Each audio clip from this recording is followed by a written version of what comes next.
Okay, well, hello there YouTubers. Here we have something I just picked up from the junkyard essentially. It's a Trek Y5. Yep, an old UART frame. It's got Fox vanilla rear shock on it. It's got the old Bantu Spider forks on it.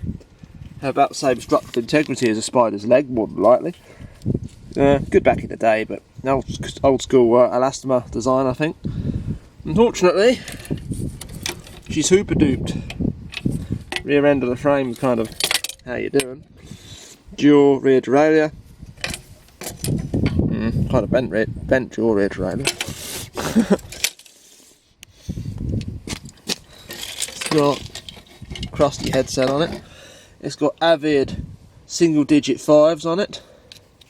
It's got dual shifters, it's got Avid levers on it. Speed dial 5. Yeah, not speed dial 8s, but you know, they'll do. Pretty cool. The old Avid speed dial 8 V brakes are one of the best, weren't they?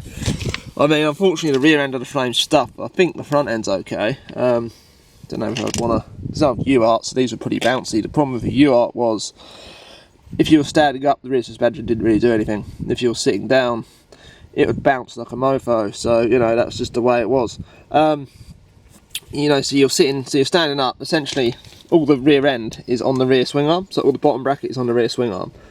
So when you're standing up, you're not really loading the swing arm up with any weight. That means the suspension doesn't really do much, or not as much as it could do. It's quite an inactive design, it's not very active at all. Good for climbing, so you climb standing up, and it certainly has a bit of retro charm to it. But if you're in the wrong position, going over a jump, it's like it's got schizophrenia and almost try and buck you over the handlebars. You kind of have to ride one to know what I mean. The orange, I had an Orange X2, a similar design, but it actually rode quite nicely. I can't remember what these ride like off the top of my head. I think they are a bit bouncy. Haven't ridden one in a little while. It's got the old Fox rear shock on there. Look at the old Fox logo. That's pretty cool. The lettering's pretty cool on here. It's a raised 3D like lettering. I might take that off and stick it to the car for a laugh. Likewise, I might just see if I can find another rear end for this thing and build it. I'll probably come across one at some point. Now that everything's started to calm down and the auctions is sort of back on as far as I'm aware.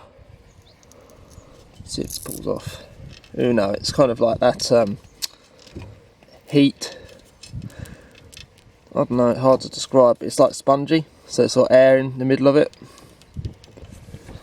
And yeah, it's got Shimano dual cranks. I think one of them is bent. So I think this was hit by a car, and what's left of it was just thrown in the pile. One of those brakes, about the rear brake pads are shot. But these do have disc brake mounts, but they're for a weird type. So you've got their own Trek specific mount, and they'd have the Trek specific hydraulic disc brake, usually a Hayes brake, which are all pretty much leaking and nasty by now. Anyway, yeah, it says there, fully active Unilink. Well, it's really not.